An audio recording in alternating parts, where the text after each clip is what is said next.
Ամրանն ես ծնվել, ստեղ էլ բախտդ բերես այս շուստրի, ինչի, հեսա ասեմ ինչի։ Իբր չգիտես էլի, որ լողավազանի լավագույն սեզոնը ամառն, դրա համար բոլոր հարազատների, բարեկամների, տնկերների բերում ես, գցվում եք այս լողավազանի, ես շնորհավորում եք քեզ։ Ինչ է շուստրի, դու լավ էլ գիտեիր, որ ձմերուկ այս սեզոնին շատ էժան է լինում, դրա համար գալիս եք այս մեր տաղավարում, այս ձմերուկը միակ ջարդում եք ու նստում եք ընկերներով վայելում եք։ Դու իննադու ես է ամռանը ծնվել, որ գաք ստեղ այս երկի տակ ամբողջ օրը տժակ։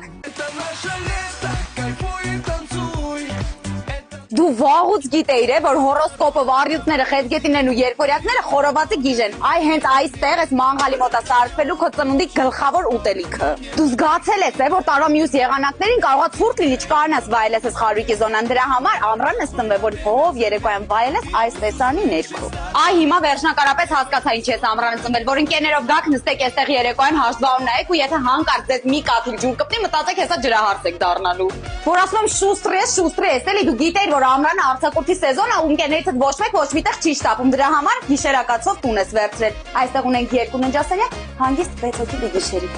Այ խորամանկ, դու ամառն ես ծնվել, որ հենց ամառանոց էմից ամրագրես քո ծնունդի առանձնատունը։ Մալադեց, ապրես, հպարտեմ։